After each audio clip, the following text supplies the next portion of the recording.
교재를 한번 보실게요. 135페이지, 6페이지.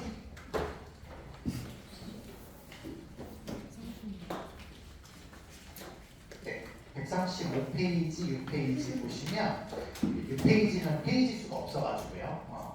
거기 보시면 그 기출 나오는 내용이 있잖아요. 보시면 지금 2020년도까지는 한 문제가 나오다가 2021년도부터는 두 문제씩 나오기 시작을 하거든요.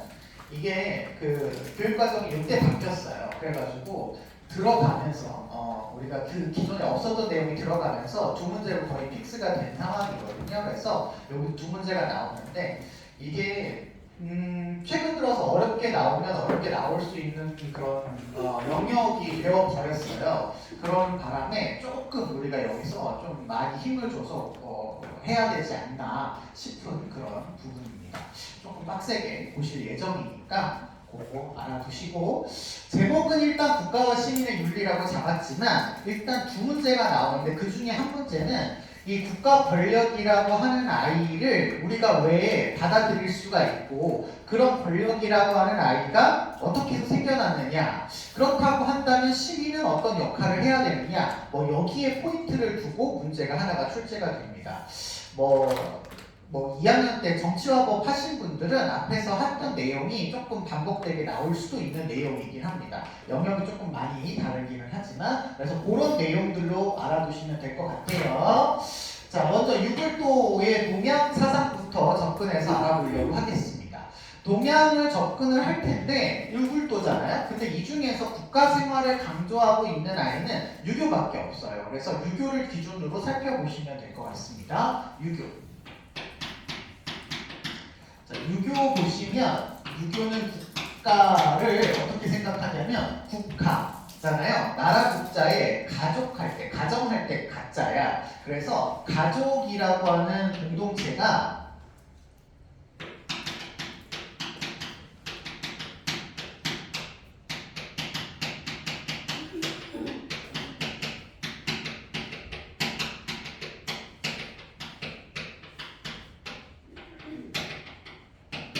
확장된 아이다, 이렇게 생각을 하시면 될 것 같아요.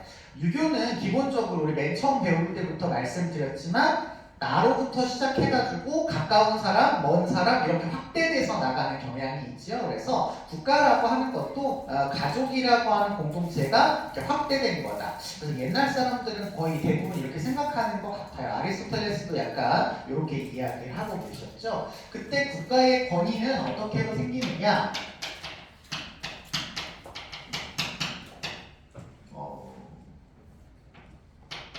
국가의 권위는 어떻게 생기느냐라고 할 때 제가 앞에서 천명론 얘기를 했었습니다. 천명론 이야기를 했었었죠.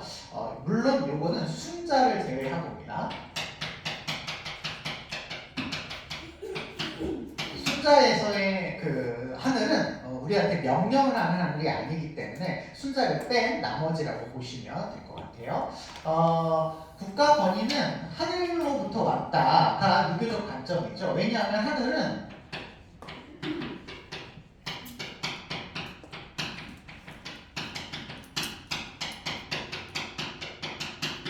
도덕성의 근원이고요. 우리는 하늘처럼 살아야 되죠.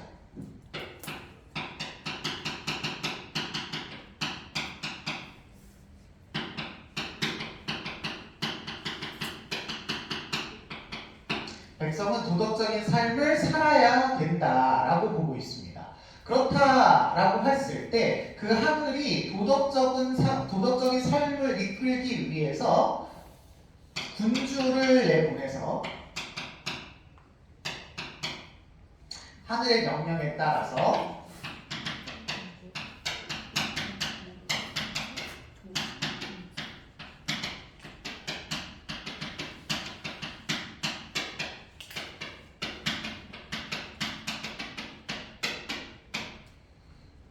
오랜만에 필기 하려니까 팔이 아프네.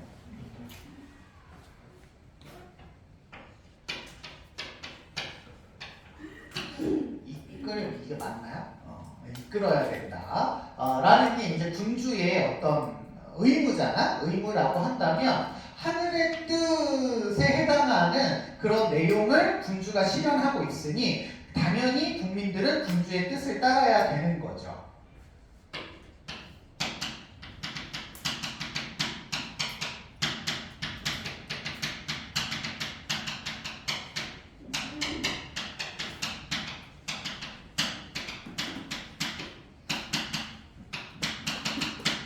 예, 뭐 이런 어떤 결과를 초래하게 된다고 생각하시면 되겠어요.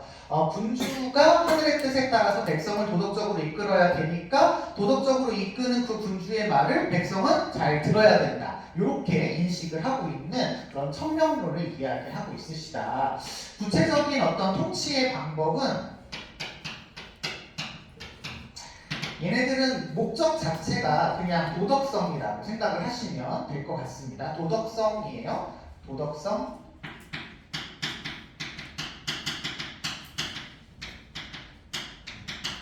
도덕성을 잘 함양하고 그걸 실천하는 것, 이게 이제 목적이고, 우리 앞에서 했었던 공자 선생님의 경우에는 정명사상을 바탕으로 해서 각자 역할을 충실하게 잘 수행을 하고 임금은 임금으로서의 덕으로 백성을 통치를 잘 하시게 되면 이상적인 국가로서의 무슨 사회가 출현하죠? 대동사회가 출현한다. 구체적인 내용들 여러분 다 기억하고 있으셔야 됩니다. 앞에서 몇 번 했기 때문에 제가 그냥 넘어갈게요. 두 번째로 맹자 선생님의 경우도 마찬가지였죠. 공자 선생님을 계승을 해서 정명과 덕치를 계승을 해서 왕도 정치를 주장을 하시고, 그리고 백성을 근본으로 여기는 민본주의에 따라서 백성에게 기본적인 경제 안정인 뭘 마련해야 되죠? 산을 마련해 주는 역할을 하셔야 되고, 만약에 이런 역할을 하지 않는 임금님은 하늘에서 보내주신 군주가 아니니까 무슨 혁명이 가능하다? 역성혁명이 가능하다. 이런 얘기까지 알아두시면 되겠습니다. 이 말들은 우리 다 앞에 다 했던 거고요. 순자는 예치만 기억하시면 될 것 같아요. 순자는 예치. 예로서 통치해야 된다라고 해서 본성 자체가 악하다라는 어떤 기준을 갖고 계시기 때문에 본성을 교화해야 된다. 교화시켜서 도덕성으로 만들어라. 이런 얘기를 강조하셨다. 이게 우리가 기본적으로 알고 있는 유교의 내용이고요. 도가랑 불교는 안 할 건데 그래도 도가에서도 통치 얘기가 나오기는 하잖아요. 국가 권력이라고 하는 아이가 물론 인위적인 권력의 사용을 반대하기 때문에 이게 권력이라고 얘기하기는 조금 그래요. 인위적인 통치 반대하고 무위한 통치를 이야기하고 있죠. 그리고 백성을 무지하게 만들어야 된다, 무욕하게 만들어야 된다. 그런 이상적인 국가를 노자는 무슨 사회? 소국과민 사회 이렇게 불렀다. 요것만 알고 있으시면 될 것 같아요. 그런데 여기서는 다른 동양 사상이 등장을 해서 우리가 다른 아이들도 알아보셔야 될 것 같습니다. 같은 중국의 춘추전국시대 제자백가에서 등장한 사상이고요. 거의 제자백가에서의 메인은 유교야. 근데 나머지 아이들은 유교를 다 비판하는 내용으로 되어 있다고 보시면 되고, 그 중에 두 개만 살펴볼 거예요. 하나는 묵가사상입니다. 묵자라고 하는 분에 의해서 만들어졌다 해서 묵가사상, 우리 겨루 묵할 때, 먹할 때 그 묵 있죠? 검은 그걸 얘기하는 거고, 이 묵자 선생님이 약간 좀 낮은 계층이었다. 뭐 여러 가지 썰들이 있습니다만 뭐 확실한 건 그렇게 높은 계층의 사람이 아니었다는 거예요. 그래서 이 사람의 얼굴이 까맸었기 때문에 노동자 같은 역할을 좀 많이 하셨고, 아니면 이 사람이 노비 출신이어서 얼굴에다 옛날에 노비들은 문신 같은 걸 했잖아요. 그런 것들이 있었어서 노비이기 때문에 묵가다 뭐 이런 식으로 부르지 않았을까, 뭐 이런 표현을 씁니다. 묵자 사상이 어렵게 나오면 어렵게 나올 수 있을 것 같아서 제가 몇 가지만 좀 설명을 하고 넘어갈 텐데, 일단 뭐 이런 표현은 아직까지 나온 적은 없어요. 나온 적은 없지만 수특에서 그래도 이 내용이 한번 나와서 그냥 좀 써드리자면 비명론 이라고 해서 얘는 숙명, 운명 이런 것들을 반대합니다.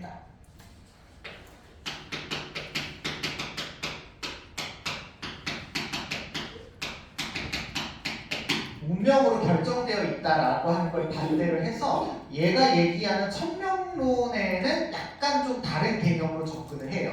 하지만 동일하게 천명론 주장하는 것도 있으니까 잊어버리시면 안 됩니다. 일단 문과 선생님에게 있어서 기본적인 인간의 본성은 순자하고 비슷해요. 이익을 추구하는 본성을 가진다.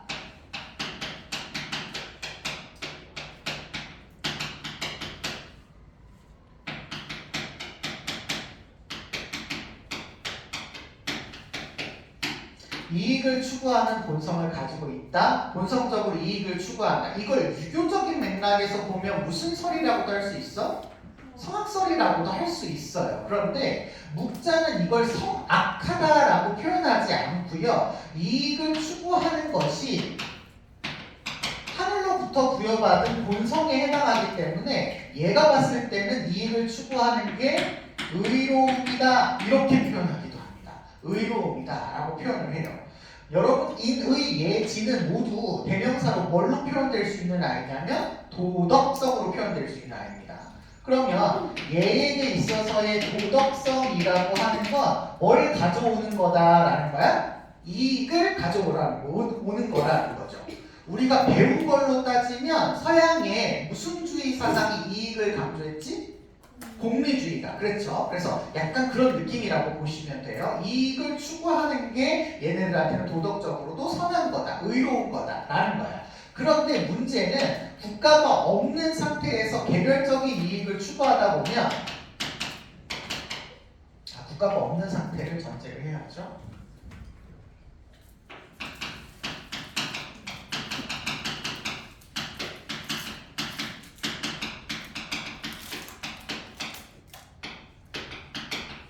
개별적으로 이익을 추구하다 보면 이게 나도 맞고 너도 맞고 내 의로움이 곧 의로움이야. 너의 의로움은 불의야. 뭐 이런 식으로 얘기를 하다 보니까 사람들 사이에서 갈등과 분쟁이 나타날 수가 있게 되더라라는 거예요. 그래서 여기서가 중요한 표현인데 하늘이 천자를 보내주셔서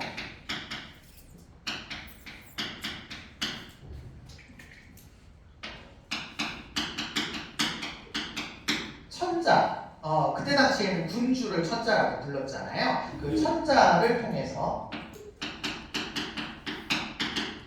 개별적으로 분쟁을 일으키는 이런 이익관계를 조정을 하게 했다라는 겁니다.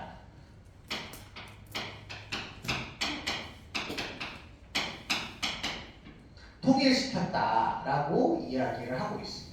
이익이라고 하기도 하고 이거 이익은 의로움이라고도 하니까 의로움을 통일시켰다, 조화시켰다 뭐 이렇게 얘기할 수 있을 것 같고 그래서 그 이익을 통해서 백성들이 이익을 얻게 되면 이익을 주는 그 천자를 따라야 할 국가의 의무가 발생한다 이렇게 보고 있는 사상입니다. 아셨죠? 요 내용 자체가 시험 문제 나온 적은 없는데 수특에서 한번 문제로 나온 적이 있어서 제가 그냥 한번 설명을 드리고요. 문과 선생님은 유교를 굉장히 비판을 하시고 있으신데 그 중에서 비판을 하셔서 자기의 이론으로 만드신 게 겸해교리설이에요. 겸해교리설.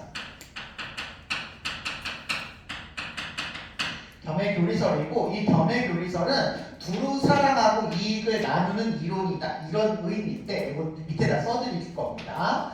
자, 이걸 구체적으로 어떻게 설명을 하냐면 일단 유교에서의 인을 비판을 하십니다. 뭐라고 비판하냐면 차별하는 사람이다라고 비판을 하시죠. 이거 예전에 했었었는데 기억나시죠? 구별하는 사람이라고 유교가 나는 구별하는 사람이야 이렇게 얘기 안 한다고. 근데 자기네들은 좀비 친소 사람 미추 이걸 구별을 하니까 얘네가 이제 문과 사상이 쟤네는 별에다 이렇게 비판을 한 거죠. 그러면서 뭐 하라고 이야기하냐면 겸해하라고 이야기하는 거죠. 겸상애 두루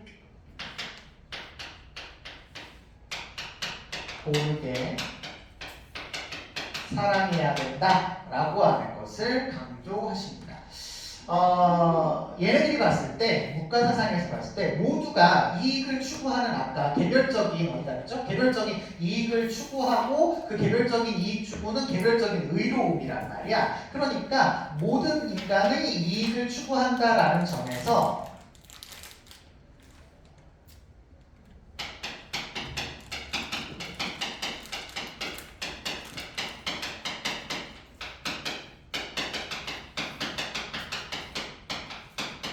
평등하다라고 얘네들은 보고 있는 거죠. 평등하다라고 보고 있습니다.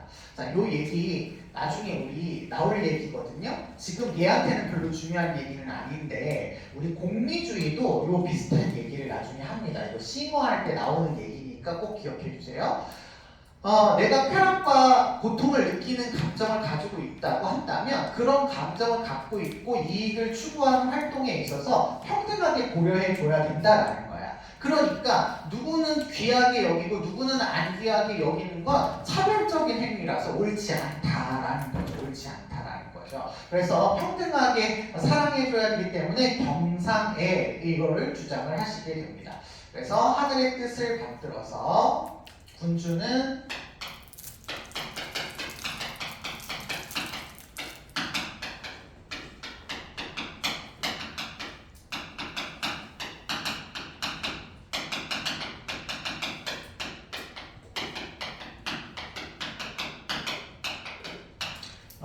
하늘의 뜻에 따라서 백성을 모두 두루두루 겸해서 사랑해야 된다. 어떻게 사랑하냐면 구체적인 표현으로는 자기를 사랑하듯이, 자기 가족을 사랑하듯이, 자기의 국가를 사랑하듯이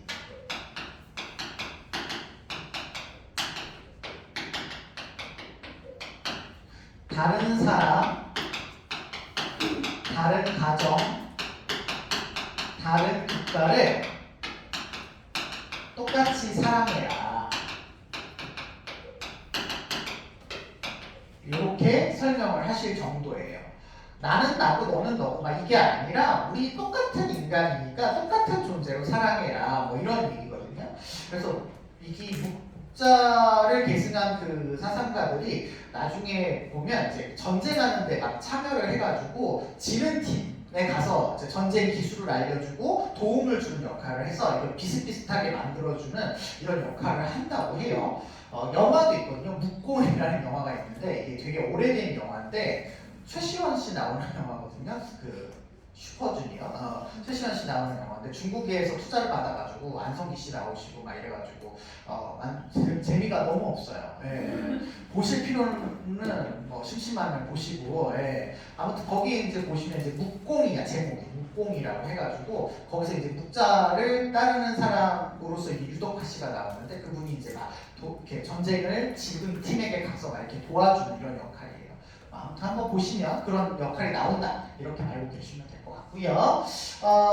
이런 것들을 바탕으로 해서 유교의 이런 차별적인 사랑을 비판했다라고 본다면 두 번째로 유교에 또 뭘 비판하냐면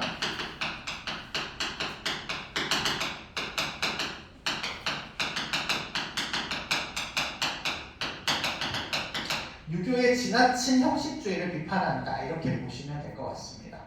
유교가 자기 자신이 지나치게 형식적이다 이렇게 표현하지 않습니다. 비판하는 입장이니까 지나치게 형식적이다 이렇게 표현하는 것 뿐이에요. 뭐 아시잖아요. 유교는 이제 울을 때 며칠 울어야 된다, 어떻게 울어야 된다, 뭐 이런 식의 형식이 너무 많이 강조되니까 이런 것들을 비판을 하시고 교상리, 아이고 화살판 했네. 교상리. 이익을 서로 나누는 실리를 추구해라 라는 이야기입니다. 실리를 추구해라 라는 이야기예요. 어떻게 실리를 추구하느냐? 첫 번째로는 절장론이라고 해서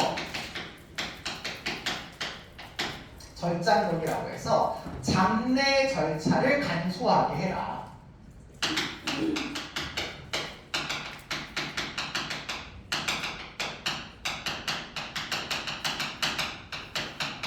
뭐 제사를 지내거나 장례를 지내거나 이렇게 하다 보면 형식만 너무 갖추어서 선생님도 재작년에 벌써 오래됐네. 3년 전인가. 딱 할머니 돌아가셨을 때 보니까 생각보다 비용이 엄청 많이 들더라고요. 뭐 이것도 해야 되고 저것도 해야 되고 뭐 이렇게 하니까 되게 막 그러니까 우리나라는 그 장례 올 때 이렇게 부의금 같은 걸 내는 거잖아요. 도움을 주기 위해서. 이런 장례라고 하는 행사를 치르려면 돈이 엄청 많이 드는 거야. 우리나라 뭐 예속 논쟁 할 때도 장례를 3년 치러야 되냐 1년 치러야 되느냐 상복을 뭐 10달을 입어야 되느냐 뭐 몇 달을 입어야 되느냐 이런 거 가지고 몇 년씩 막 이렇게 논쟁을 할 정도니까 이게 너무너무 지나치다는 거지. 이런 것들이 도움이 안 된다. 돈이 안 되는데 왜 이런 거 가지고 그렇게 하냐라고 해서 장례 절차를 좀 간소하게 해라라고 이야기하고 있고요. 두 번째로는 비약론, 비약.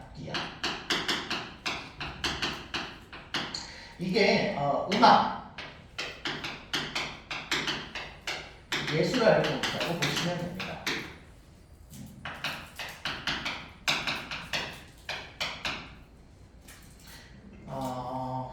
예술활동이 인간에게 쾌락을 줘요. 예술활동에 쾌락, 감각적 쾌락.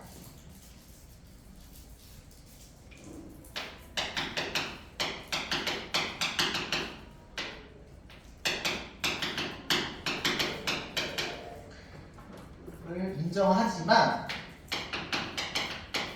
이 아이는 비생산적이라는 거죠.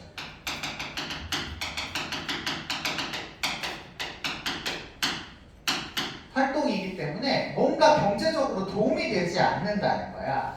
뭐 지금 우리나라 현실에서도 예술을 하는 데에는 돈이 좀 많이 들잖아요. 예술이라는 활동을 하는데 엄청나게 많이 돈이 드는데 어저께 제가 무슨 드라마 보니까 무슨 여름방학 단기 레슨을 받는데 1,500만 원이 필요하고 막 이런 얘기 나오더라고요. 예. 이게 엄청 많이 들기 때문에 노동자들이나 서민들의 입장에서 보면 이게 너무 낭비가 심하다는 거야. 그러니까 뭐 일종의 쾌락을 주는 행위로서 인정할 수 있겠으나 그 자체가 별로 좋은 행위는 아니다. 근데 이것도 유교를 비판한 거예요. 음악이라고 하는 선율에 표현하는 형식이 아름다우려면 그 형식에 맞춰줘야 되는데 그런 형식에 맞는 활동이 예라고 강조한 유교를 비판을 한 겁니다. 유교는 예론을 강조를 하셨기 때문에.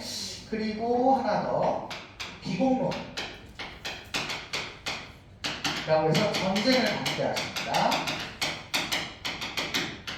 옛날에 뭐 땅 따먹기를 많이 했었으니까 제후들이나 영주들이 자신의 세력을 확장시키기 위해서 전쟁을 많이 했단 말이에요. 근데 그런 전쟁을 했을 때 물론 걔네들도 전쟁을 일으킨 주체들도 피해를 보긴 하겠지만 실제적인 피해는 백성에게 많이 돌아가기 때문에 이거 옳지 못하다라고 본 거예요. 그래서 결론적으로 이게 무슨 얘기냐면 절장이나 비약이나 비공이나 이거 다 뭐냐면 백성의 경제적인 안정을 도모하지 않으면 안 된다는 거야.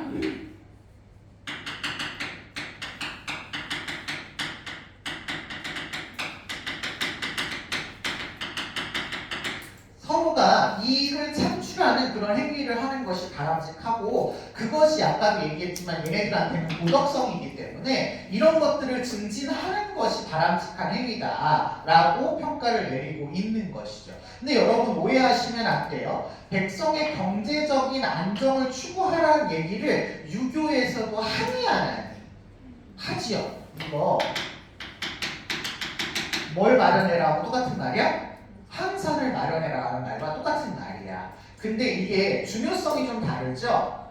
유교에서는 항산의 마련 자체가 목적은 아니었어. 그런데 얘네들 누구야? 묵가사상은 항산의 마련이 곧 도덕성이다. 이렇게 보고 있는 관점이기 때문에 조금 다른 관점이라고 보시면 되고 이거 다르게 표현하면 사치와 낭비를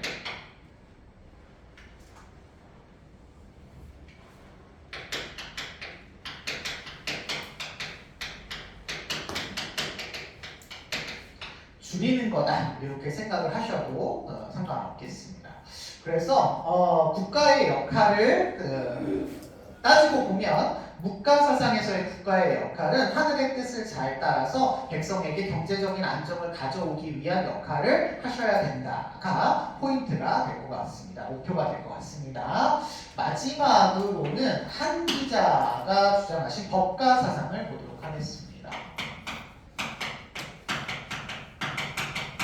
법가가 한비자 말고도 여러분이 있으신데 우리는 그냥 다 한비자라고 보시면 될 것 같아요. 누가 나오든지 그냥 한비자라고 보셔도 상관이 없겠습니다. 법가사상은 한비자 선생님은 특히 순자 선생님을 계승을 합니다. 순자의 제자예요. 순자의 성학설을 계승합니다.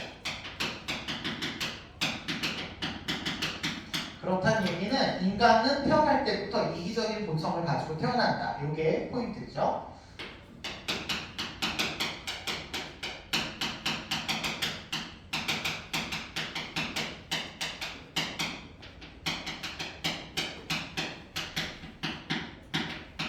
네, 그렇기 때문에 이 이기적인 본성을 내버려 두게 되다 보면 사회 혼란이 초래된다. 이렇게 보는 거죠.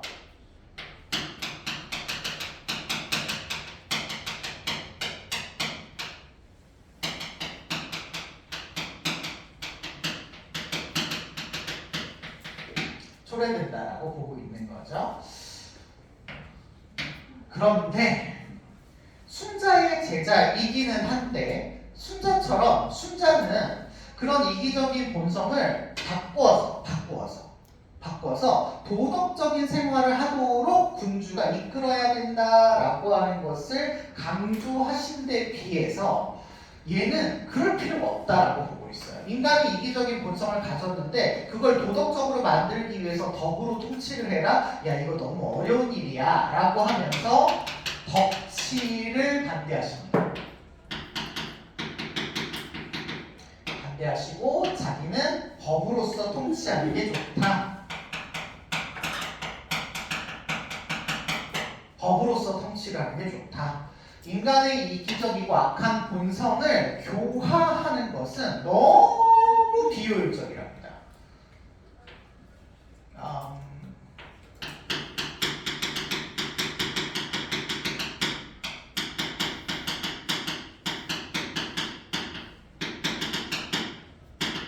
이게 비효율적이기 때문에 효율적이지 못하다는 거야. 악한 본성을 덕으로서 감동시키고 감화시켜서 이 아이를 선한 어떤 본성을 지닌 존재로 본성은 아니죠. 선한 어떤 존재로 만들어주기까지 시간도 많이 걸리고 노력도 많이 걸리고 엄청 많이 드는 데 비해서 효과가 그렇게 좋지 않다라는 거야. 그러면 굳이 이기적인 본성을 변화시켜가지고 도덕적으로 만든 이런 덕치는 현실적이지 못하다는 거지. 이거 좀 비현실적인 내용이야 라고 이야기를 한다라는 거야. 그래서 얘는 인간의 그 악한 본성을 활용해서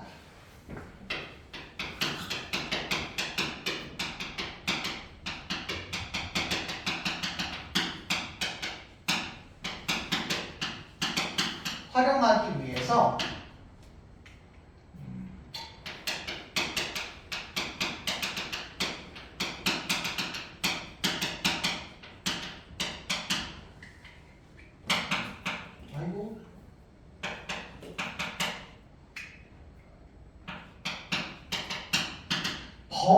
법으로 이걸 규제하면 되지 않을까 생각을 하고 있는 거죠.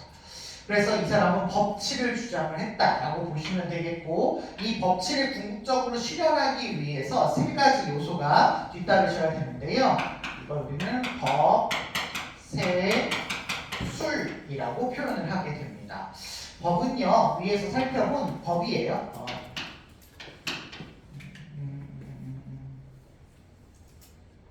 중요하니까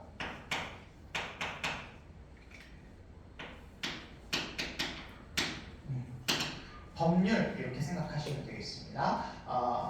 악한 본성을 통제하기 위한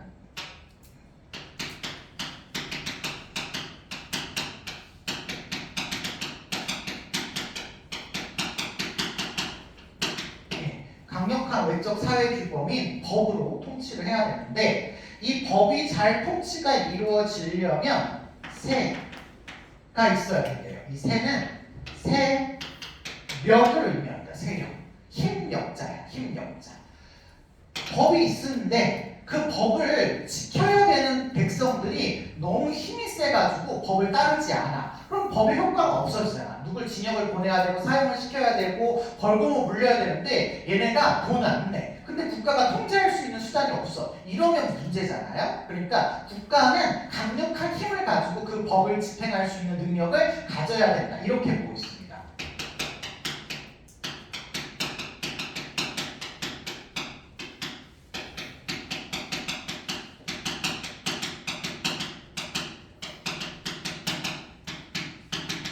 그래서 힘이 있어야 된다. 힘이 있어야 된다라고 이분은 얘기를 하시고 있으시고요. 마지막 세 번째로는 술은 술수라고 표현을 하는데 술수라고 표현을 하는데 이거 쉬운 표현으로는 기술이라고 생각하시면 돼요.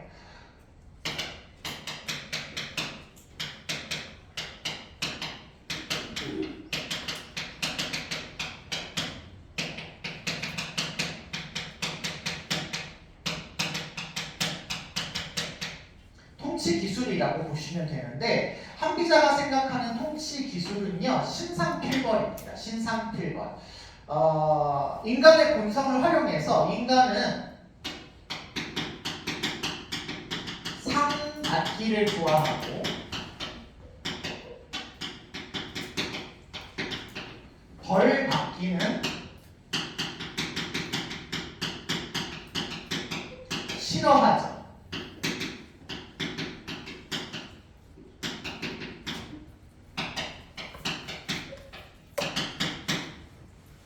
그쵸? 누구나 다 상 받기 좋아하고 누구나 다 벌 받기를 좋아하는 거야. 아, 싫어하는 거죠?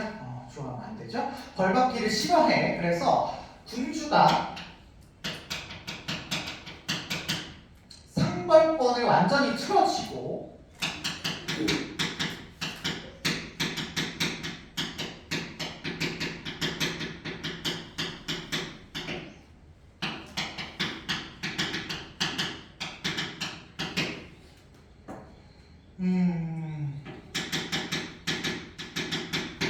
이걸 잘 집행을 한다면 백성은 상 받기를 원하니까 상 받을 행동을 하게 만들고 벌 받기를 싫어하니까 벌 받을 행동을 하지 않게 만들 수 있다라는 거야. 않게 만들 수가 있다라는 거야. 그래서 이런 강력한 집행을 우리는 신상필벌.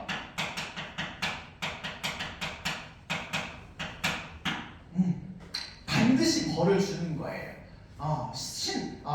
믿을 수 있게 상을 주는 겁니다. 얘가 잘했는데 상을 안 주면 이건 신뢰관계가 무너지거든요. 그러면 사람들이 잘하려고 하는 행동을 하지 않게 된다는 거야. 그러니까 잘했으면 무조건 칭찬해주고 잘못했으면 뭐 봐주고 이런 거 없어요. 무조건 벌을 줘가지고 사람들로 하여금 그 벌받을 행동을 하지 않도록 만드는 거죠. 않도록 만드는 거죠. 이게 인간의 기본적인 본성이니까요. 기본적인 본성이니까요. 그러려니까 이걸 잘 집행하기 위한 법이 있어야 되는 거고 법을 또 잘 집행하려면 세력이 있어야 되는 거죠. 그래서 한비자는 최종적으로 어떤 국가가 바람직한 국가냐라고 생각하냐면 부국간병. 힘세고 부자인 나라 요런 식의 국가가 바람직한 국가다. 그래야 백성들을 이렇게 선하게 이렇게 자기 입맛에 따라서 인도할 수 있다라고 생각을 하기 때문에 그런 거죠. 자, 구분을 좀 잘 해주세요. 여기 하나만 더 얘기할게요. CF라고 할까? 이거 어떻게 해야 되지? 군주가 상을 주는 행위 있잖아요. 군주가 상을 주는 행위를 한비자는 요거를 군주가 덕을 베푸는 행위다라고도 표현을 합니다.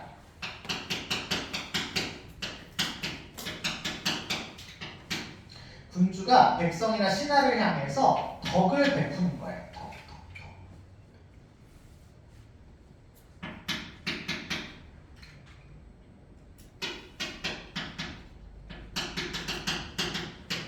그리고 군주의 벌은 강력한 처벌인 거죠.